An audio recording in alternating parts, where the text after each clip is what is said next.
पोके fans, Pokemon anime का main hero है हमारा ऐश केचम। लेकिन ऐश केचम ने अलोला को छोड़कर कोई भी लीग नहीं जीता है। लेकिन इसका मतलब ये नहीं है कि ऐश के पास कोई भी पावरफुल पोकेमॉन नहीं है। जब भी ऐश के पावरफुल पोकेमॉन की बात होती है तो 5 पोकेमॉन का नाम सबसे पहले होता है, जो है Pikachu, septile, Infernape, Charizard and Greninja. लेकिन अगर सबसे बेस्ट एंड स्ट्रॉन्ग पोकेमॉन की बात होती है तो 2 पोकेमॉन का नाम सबसे पहले आता है, ग्रेनिंजा और चारिज़ार्ड। लेकिन इन दोनों में से बेस्ट कौन है, उसके ऊपर ही हम डिस्कस करेंगे इस वीडियो में। तो हमेशा की तरह वीडियो बहुत ही ज़्यादा अमेजिंग होने वाला है। तो अगर चैनल में नए हो तो सब्सक्राइब कर दो और अगर पुराने सब्सक्राइबर हो तो लाइक कर दो। And let's begin.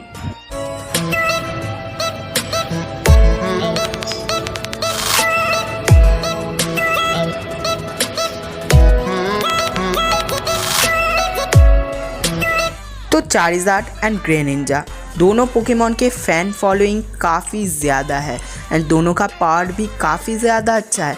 और अगर इन दोनों के बीच बैटल हुआ तो वो बैटल बहुत ही ज़्यादा तगड़ा होने वाला है। और ये कोई आम ग्रेनिंजा और आम चारिज़ार्ड नहीं है, बल्कि ऐश का चारिज़ार्ड और ऐश का ग्रेनिंजा है। तो बैटल तो धमाकेदार होगा ही होगा। लेकिन उससे पहले दोनों के बारे में कुछ जानकारी हासिल कर लेते हैं। तो सबसे पहले बात करते हैं हमारे प्यारे चारिज़ार्ड की। तो चारिज़ार्ड कांटो रीजन का एक स्टार्टर पोकेमॉन है एंड ऐश ने इसे चार्मेंडर के फॉर्म में पकड़ा था। तो ऐश ने जब इसे पकड़ा था तब ये दूसरे ट्रेनर का पोकेमॉन था, लेकिन उस ट्रेनर ने चार्मेंडर को छोड़ दिया था एंड तब हमारे दयालु ऐश केचम ने चार्मेंडर को पकड़ लिया। लेकिन चार्मेंडर को पकड़ने के बाद ही हमें चार्मेंडर के पावर के बारे में कुछ भी मालूम नहीं पड़ा। ऐश की जर्नी जितनी आगे बढ़ी, चार्मेंडर का पावर का खुलासा उतनी होने लगा। उस निंजा वाले जिम में चार्मेंडर ने बवाल मचा दिया एंड इसके बाद चार्मेंडर ने प्राइमेप को भी हरा दिया था, जिसे कोई नहीं हरा पाया। एंड तब भी चार्मेंडर का पावर बाकी था। चार्मेंडर ने 100 1 2 3 नहीं 100 एग्जीक्यूटर को एक साथ हरा दिया एंड तब हमें चार्मेंडर की असली पावर पता चला।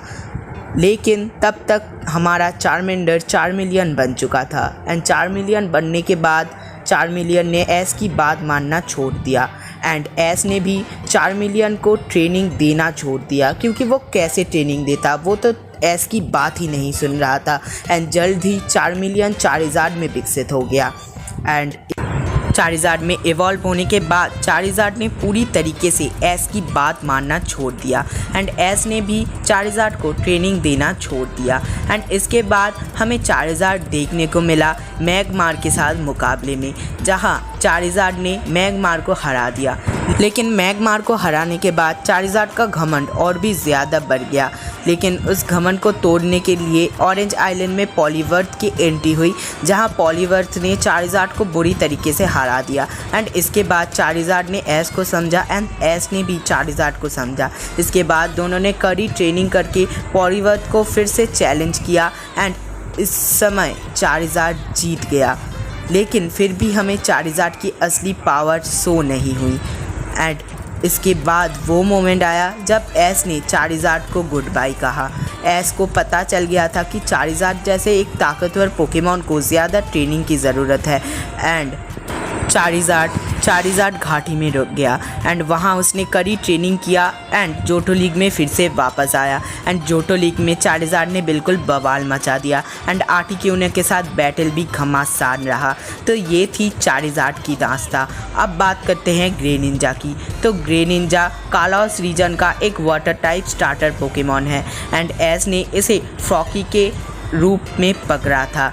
एंड जब ऐश ने इसे पकड़ा था तो ये किसी और का पोकेमॉन था, लेकिन फ्रॉकी को अपना वो ट्रेनर बिल्कुल भी पसंद नहीं था, इसलिए उसने उस ट्रेनर के टीम को छोड़ दिया एंड ऐश के टीम में ज्वाइन हो गया।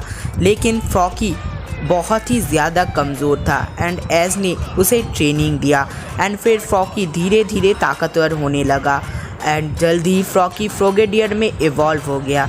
लेकिन इवॉल्व होने के बाद फ्रोगेडियर बहुत ही कम ट्रेनिंग करता था, लेकिन ऐसा नहीं है वो ट्रेनिंग नहीं करता था लेकिन फ्रॉकी जितना नहीं। लेकिन फ्रोगेडियर का ताकत हमें तब शो हुआ जब इसने कालॉस के ग्रास टाइप जिम में बवाल मचाया एंड उसके बाद साइकिक टाइप जिम में भी बवाल मचाया and psychic type gym leader ने बोला कि ये कोई आम फ्रोगेडियर नहीं है। इसके बाद फ्रोगेडियर जल्द ही ग्रे निंजा में इवॉल्व हो गया एंड ग्रे निंजा बनने के बाद इसने जल्द ही बॉन्ड इवोल्यूशन फिनोमिना को अपने नाम कर लिया एंड इसके बाद ऐश और ग्रे निंजा का बॉन्ड और भी ज़्यादा तगड़ा हो गया। ग्रे निंजा और ऐश ने अपने बॉन्ड फिनोमेना के साथ कालॉस लीग में बवाल मचा दिया, लेकिन भले ही वो नहीं जीत पाया कालॉस लीग में, लेकिन फिर भी इन दोनों की जोड़ी बेस्ट थी। इसके बाद वो पल आया जब ऐश ने ग्रे निंजा को बाय बाय कहा, क्योंकि ग्रे निंजा कोई आम ग्रे निंजा नहीं था, उसे कालॉस के रक्षा करने के लिए कालॉस में ही रुकना पड़ा। तो ये थी ऐश और ग्रे निंजा की दास्तान। तो अब करते हैं ग्रे निंजा और चारिज़ार्ड का कंपेयर। तो सबसे पहला जो पॉइंट है वो है टाइप एडवांटेज। तो टाइप एडवांटेज ऑफ कोर्स ही जाता है ग्रे निंजा को, क्योंकि ग्रे निंजा वाटर और डार्क टाइप है और वही चारिज़ार्ड फायर और फ्लाइंग टाइप है। तो इसका मतलब टाइप एडवांटेज में ग्रे निंजा 1 पॉइंट हासिल करता है। एंड इसके बाद आता है मूव्स। तो मूव्स में चारिज़ार्ड पॉइंट बना लेता है, क्योंकि चारिज़ार्ड के पास भले ही डिसएडवांटेज हो, लेकिन चारिज़ार्ड के पास कई अच्छे मूव है जो ग्रे निंजा की बैंड बजा सकते हैं, जैसे कि थंडर पंच, हाइपर बीम। तो इसके बाद जो टॉपिक आता है वो है एक्सपीरियंस। तो एक्सपीरियंस में भी चारिज़ार्ड बाजी मार लेता है, क्योंकि ऑफकोर्स चारिज़ार्ड ने ऐश के साथ ज़्यादा ट्रैवल किया है, कांटो में, जोटो में, ऑरेंज आइलैंड में। तो इसलिए चारिज़ार्ड इस बार पॉइंट हासिल कर लेता है। एंड इसके बाद जो पॉइंट आता है वो है विनिंग रेट। तो विनिंग रेट के हिसाब से चारिज़ार्ड फिर से 1 पॉइंट स्कोर करता है, क्योंकि चारिज़ार्ड ने ज़्यादा बैटल किया है एंड उसने ज़्यादा बैटल जीता भी as compared to Grey Ninja. Grey Ninja ने भी बहुत सारे बैटल किया है, लेकिन ज़्यादातर बैटल में ग्रे निंजा हार गया है, क्योंकि तब ऐश और ग्रे निंजा का बॉन्ड इवोल्यूशन उतना ज़्यादा स्ट्रॉन्ग नहीं था। ऐश बहुत ही ज़्यादा कमज़ोर पड़ गया था बॉन्ड इवोल्यूशन में। तो स्कोर होता है चारिज़ार्ड 3 और ग्रे निंजा 1। तो इसके बाद जो पॉइंट आता है वो है बेस स्टैट।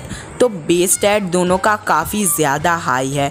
तो नॉर्मल चारिज़ार्ड का बेस स्टैट है 534 एंड नॉर्मल ग्रे निंजा का 530, लेकिन मेगा चारिज़ार्ड का बेस स्टैट है 634 और ऐश के ग्रे निंजा का बेस स्टैट है 640।